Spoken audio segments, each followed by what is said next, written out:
Good evening, everyone. My name is Karina. I'm a member of a core team unit in Bali.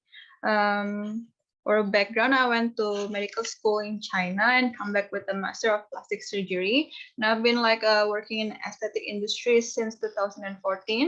Used to work in like medical device distributor company, and then like nowadays I work in aesthetic clinic. Let's start our presentation. I will share my. So tonight we'll be talking about the beauty industry. What is the beauty industry? What is beauty in the first place? Beauty is like a combination of qualities such as shape, color, or form that pleases the aesthetic senses, especially our sight. And what's like determine the beauty itself? The perception of beauty can be like influenced by several different factors, such as evolutionary factors, media influences, individual personality, and cultural belief. In other senses, shortly, beauty is very relative and it's very much according to everybody, like preference. And so, just to take it more, like beauty lies in the eyes of the beholder. When we talk about beauty industry, usually what pop up in most people mind is about like makeups or skincare, but I think like beauty is like a very wide field, and it's like more than just makeup or like skincare. So since I'm working in a medical field in the aesthetic clinics, for to classify the beauty categories, I make this chart flow. I would separate the beauty industry to the medical and non-medical parts, and which in medical parts there will be like invasive approach and then non-invasive or minimally invasive, and then the non-medical one will be like the professional one, and then the self-administered products. First, we will talk about the most common medical things, which is the non-medical one first. So from the non-medical approach of beauty, we have the professionals such as hairstylist, makeup artist, tattoo studio, nail parlor, wax house, spa, and some other things. And for the self-administered one, for example, like makeup product, skincare, and then supplementation, and then diets and exercise. And then from the professional one, also like we can see like the beauty will like include a lot of things also, not only like the facility itself, but we can, because it's a professional, we usually need like some training facilities, certification, like professional equipment, professional products, like R&D for technological improvement is more than the one we got in self-administered one. And then it also connected to the hospitality and wellness industry, which is the self-administered one. It's usually more connected to like mass production, and then like big global brands, the product development itself, and then we have distributors, retail, digital marketing, online platform, and then also it's connected to the wellness industry. Okay, and then now from the medical perspective, we have invasive and non-invasive. The invasive one, we can see like in plastic surgery. And then the non-invasive one, we can see like, for example, in dermatologist or aesthetic clinic. This is like the most researched procedure of beauty from female and male. So the number one from the female is like the tummy tuck. It's mostly research, and then rhinoplasty, butt lift, boob jobs, and then Botox. For the male, interestingly, a lot are searching for rhinoplasty. I don't know why about that. And then tummy tuck, also butt lift, and then hair loss treatment. I think it's really important and coming to trend now. And then the last is liposuction. So why is it called like invasive approach? It's called invasive approach because mostly we need like operating room, we need very sterile environment. Sometimes also we need like most of the time we need general anesthesia. It's surgical, and then the procedure is like long. It usually take hours. Usually the patient or customers, of course, have to stay overnight. So it's like inpatient. The result is really extreme and quite permanent. Quite permanent. Not everything is like very, very permanent. And then the other one is non or minimally invasive approach. Why is it like non or minimal invasive? Because it's usually be done in like clinical setting. So it's non or semi-sterile environment. We usually use like only like topical or local anesthesia, so we don't need general anesthesia. It's non-surgical and it's like outpatient, only 1 day treatment. The result is usually more subtle, and sometimes it requires a series of treatment to achieve like a feasible result.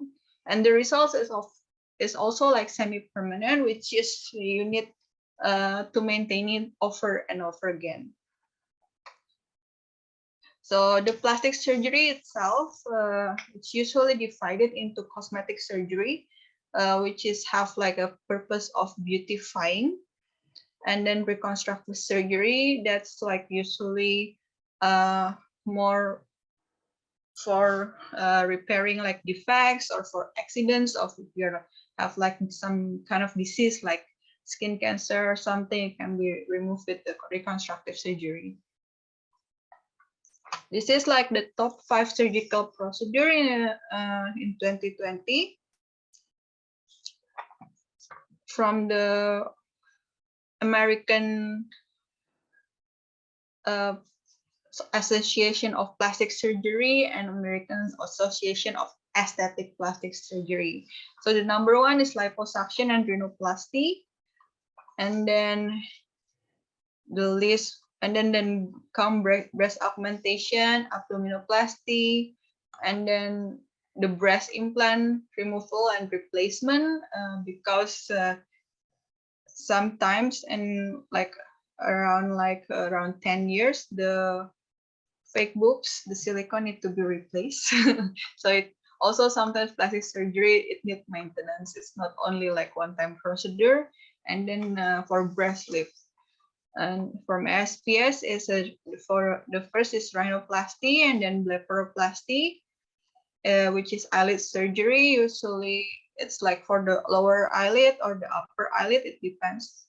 And then the facelift, liposuction, and also breast augmentation.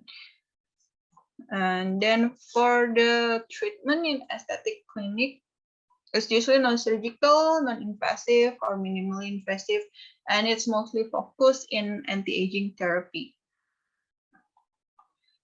And this anti-aging is usually like consists of 3 different groups of treatment, which is either it's face contouring, body contouring, or it's for skin rejuvenation. This is the top 5 minimally invasive cosmetic procedure in 2018. The first one is a Botox injection. Maybe some of you have tried that. And then soft tissue filler.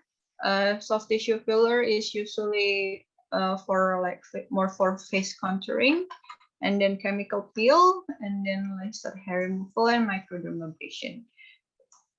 This top one is like a very, very common procedure, and a lot of people usually like confuse it with one another. But it have like a lot of patients usually like ask me like, oh, what's the difference between Botox and filler? It's like filler is like for filling spaces. So when you're getting older, your face is like losing the fat, so it usually droop down, and then that's why the filler came. So we can fill it back, like so you can imagine it if you have a balloon, after a couple of days, it will lose some gases and it will like wrinkle. That's like your face when you get older. So same like the balloon, you fill it back with gas and it will become like shiny again. If you inject soft tissue filler, also that's the hope. Like we will make it shiny again when you're young. We feel like the gap of the fat that's like slowly disappearing. And then for the Botox, what's the difference from the filler? Either from filling the spaces, Botox is, as the name is, botulinum toxin. It's like some kind of toxin that's usually used to paralyze your muscle. So by paralyzing your muscle, where it like move a lot and make like a lot of creases, for example, like here, when you think a lot, it will make creases, or here, when you smile or laughing a lot, it will have something like they call it like crow's feet. If you injected Botox, it prevents the muscle to move so much, so it will not make a permanent crease when you smile or laugh or frowning. And then chemical peels and microdermabrasion, almost the same. It's just like to clean the outermost layer of your dead skin, and laser hair removal, it's in the name. But laser itself, it's a very volatile machine. We have a lot of kind of laser, and not only for hair removal, we have also like different kind of laser for pigmentation, for vascular lesion, or even like for cutting lesions. So here in anti-aging therapy modalities, I usually will divide them to make it easier for injectables and non-injectables. For the injectables, like so basically we just inject something inside your skin face. There's the Botox and filler we already talked before, and the skin booster is like some kind of like lighter type of hyaluronic acid.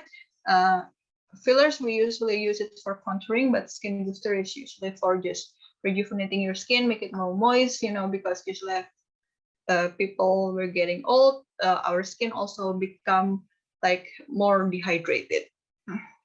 And then the thread lift also for face contouring. It's for lifting certain part that's drooping usually, like usually like a cheek or like double chin. But like the trend, like nowadays, you also get people who wants to have like foxy eyes. And then this is platelet-rich plasma or vampire therapy. It's one of my favorite. It's a very natural approach of anti-aging therapy.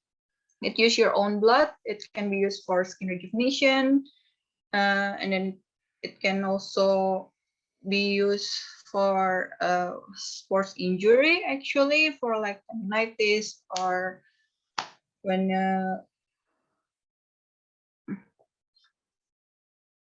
or for the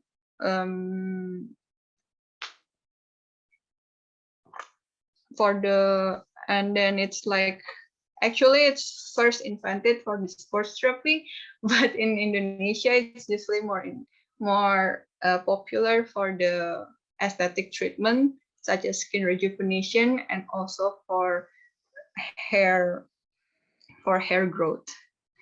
So it can help you grow back your hair. Like that's like the approach before more desperate approach such as hair transplantation occur.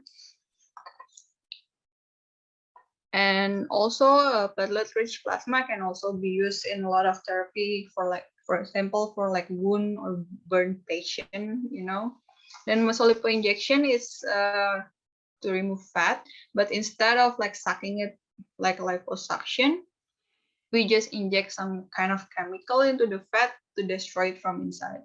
But the body will deposit itself from like your urine or other secretion. And then also we have a lot of like kinds of intravenous infusion or injection, like vitamins, glutathione, it's very common.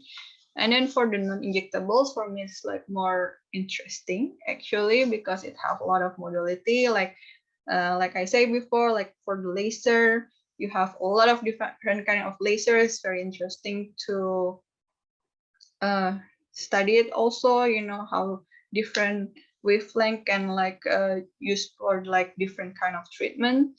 And then the one of the more popular nowadays, the other thing is like HIFU or intensity focused ultrasound.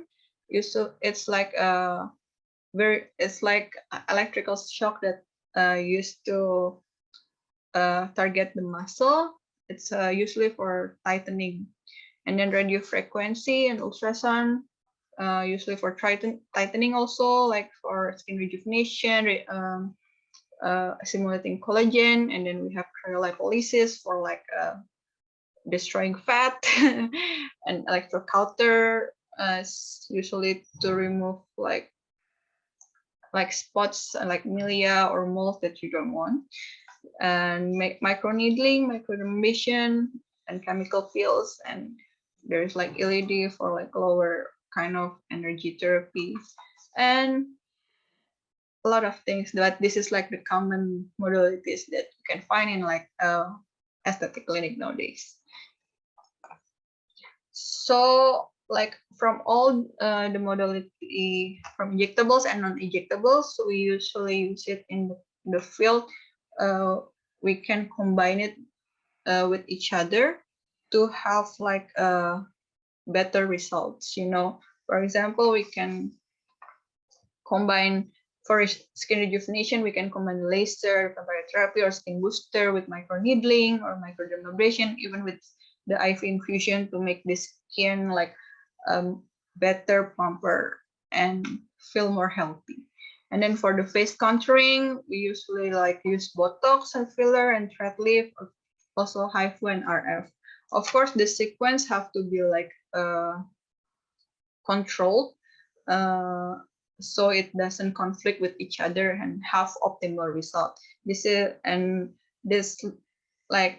is why like this kind of treatment usually done by medical professional instead of just like therapists or less trained people, because it have a lot of factor that we have to think like which one to do like first, so it doesn't conflict with each other. For example, if you do like face contouring and then you want to do all this, I would like, okay, it's better to do like HIFU first and then RF, and then after that probably you can do filler or thread lift, and the last one is Botox. Because if you do the injectables first and then you do like the machine treatment with HIFU or radio frequency, it will make the injectables get metabolized like faster, or it will not have like optimal effect rather than if it's done later. And then for body contouring, we can also do the high intense focus ultrasound and radio frequency, and of course cryolipolysis. It's usually for big lump of like very, very naughty fat that you cannot get rid of. And then mesolipo injection. And sometimes for the excess of skin, there is also thread lift that can hold it together, but is a bit difficult to find it in Indonesia yet. So this is like the trending procedure that I find. Like this is in the US. The first trending procedure is like plasma pen. It's usually used for like skin tightening, especially like around the eyes. It's like a substitute for people who's afraid to do like blepharoplasty, but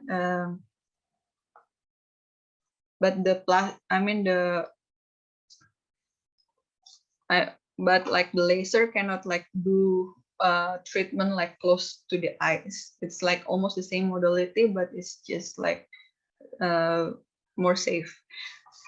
And this Morpheus 8, it's some kind of radio frequency also for skin tightening, and then vampire facial PRP. We already talked about it. This involves like taking serum processed from your own blood, which is we separate your blood platelets and take it and inject it into your face. And then aqualic is some kind of like mesolipid treatment. It's like injecting this product called aqualic into your lump of fat. It's very painful, but it's very effective. And RF microneedling is it's very good for like your skin rejuvenation and to improve your texture. So now we are talking about the upcoming trend in beauty industry. Since like COVID happened, of course, a lot of people cannot like go out to do like this invasive treatment a lot, for like going to the hospital to doing plastic surgery, or like going to the clinic. Maybe some people are still afraid. So the skincare now is like more upcoming because you can do it by yourself at home. And then also like because the trend towards like sustainable industry, of course, like the natural, organic, and sustainable beauty product also on the rise. And then there is like do-it-yourself beauty and pampering at home. And then the other uprising trend is like for scalp care, especially for men. I think because nowadays men also become more and more conscious of taking care of their appearance. And then the trend is like e-commerce innovation and reinvention. And then because COVID is like hand sanitizer, if you use only alcohol, your hand will really dry.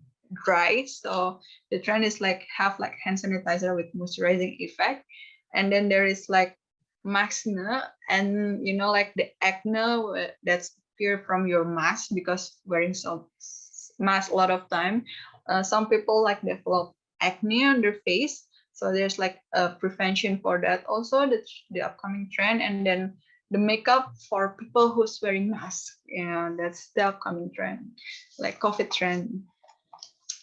And then for the e-commerce trend, we are leaning to like inclusivity. So it like reflect like diversities.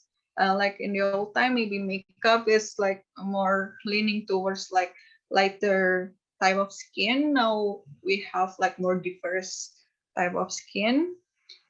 And there's like upcoming, that's what exciting, the artificial intelligence technology like VR, AR, and technology partnership. Like a lot of tech company, they are developing like technology like some kind of filter that so you can virtually trying the makeup looks and match it to your skin type before you buy it. So I think it's very, very useful when you want to like do online shopping. And then there are a lot of company also like doing like subscription services. Maybe it's good to like secure their customer database. And then the clean beauty and natural products also on the rise. And then there is from the social media and everything, and there is of course like a lot of survey like this make like people are leveraging this data for like new product development.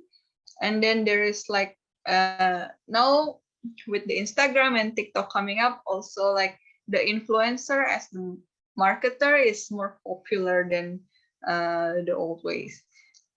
And then also coming on the race is like a brand to brand partnership, like different, like two big different brand that's like have collaboration. It's become popular because they say it's probably cheaper than like a random digital advertising. And then lastly, there is also a trend for like hyper personalized skincare, which usually you can like consult their representative or like take like some questionnaire, and they will like design a personalized skincare for you. And a lot of people are leaning towards that because like nowadays people are more like have like self-realization. that like everybody's skin is like different from each other. So you need like the more personalized it is, like the better it is for you. Okay, and lastly, for the beauty, I also talk about like supplementation, like vitamins, collagen, peptides, mineral, because like the beauty itself is not always like from the product we use or the skincare we use, but it's also like very, very important, the nutrition we consume, you know. So like the inside, like it comes from within. And also the healthy lifestyle, you know, like balanced nutrition, exercise, and then also your mental health, it will reflect on your body, you know. Like there is like a lot of treatment I mentioned before, like plastic surgery or supplements, you know, like you want to be like looking like tone and then losing some fat. You cannot just do it with just like radio frequency treatment or cryolipolysis or mesolipo injection or even liposuction. You know, after the procedure, you also have to maintain it so it doesn't come back again. So that's like where it comes from. Like the beauty and wellness is something we cannot take apart from each other, because the beauty is being the best possible version of yourself in the inside and out. If you are good inside, you feel good, you will look good. So we come to like the beauty industry statistic. The global beauty industry itself worth like around $511 billion, and it will be estimated to hit like $716 billion by 2025. The personal care industry for men is estimated to hit 166 billion by 2022. And the upcoming organic and natural beauty product itself is estimated to hit 54 billion in 2027. For the plastic surgery and non-invasive aesthetic treatment market, the global plastic surgery market was estimated almost to 39 billion in 2020 and expected to reach 40 billion this year, with the compound annual growth rate around 6.21% from 2020 to 2026, and will reach 55 billion US dollar by 2026. The non-invasive one was valued at 6,500 million last year and projected to reach 18,656 million by 2028 and expected to grow 14% during 2020 to 2028. So there's a lot of growth. And the beauty industry, talking about all like this big number, so you can imagine like these billions of dollar only in the US itself, not considering like the other part of the world like Southeast Asia, for example. With this beauty industry token, we hope to bring this whole beauty industry field into the token economy, and by embracing the community to bring up tokenized beauty industry, and it will be easier to bring trusted professional and product of beauty industry. So we can make this beauty industry unit by the community, from the community, and for the community. Okay, that's the presentation of the beauty industry for me. Is there any question?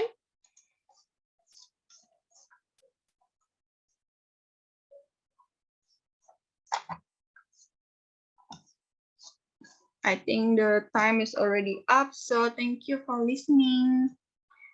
Have a good night, everyone.